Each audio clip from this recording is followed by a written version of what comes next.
is News 8 at 5.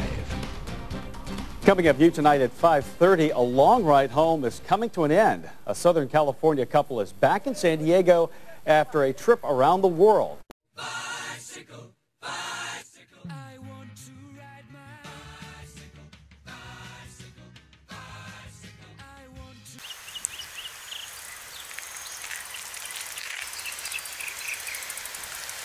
to. Hello, my name is Pat Patterson, and I've got a story to tell you.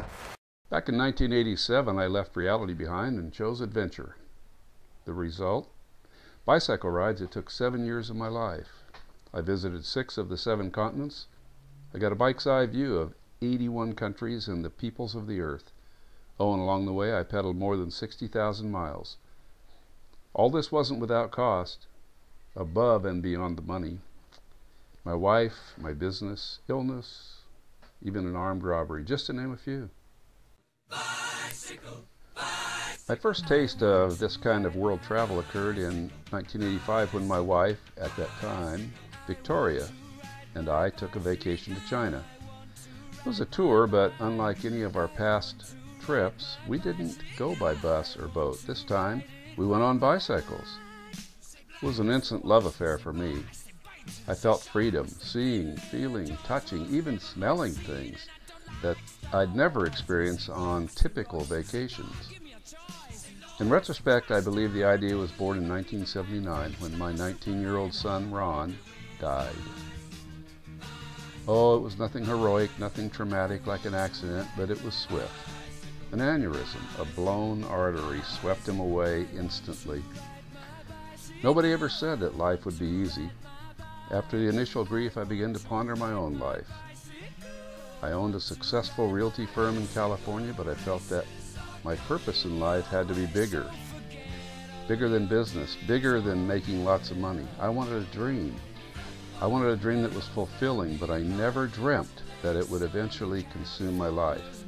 In my mind, I became Don Quixote de la Bicicleta.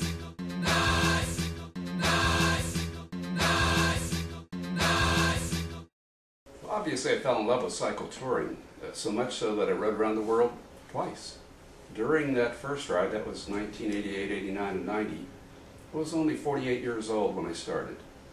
My wife, Victoria, and I christened the journey WorldRiders2. She wasn't very happy about it. She didn't like the lifestyle.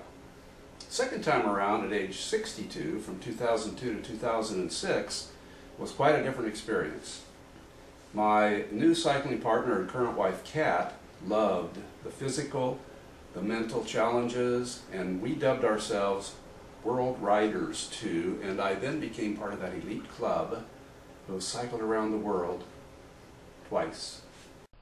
Trip 1, the WorldRiders2 trip, began March 4th, 1988 in Ventura, California. We maintained an eastward orbital path with the afternoon sun always on our backs. From California, we crossed the southwestern deserts through the deep south, then up the east coast and out to Nova Scotia, Canada. Next, a flight, Iceland, and a ride across the southern coast.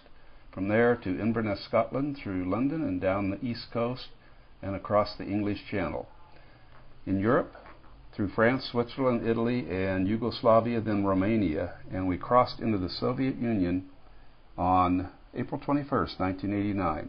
Becoming the first Americans ever permitted to cycle through the USSR, entering western China at Yining.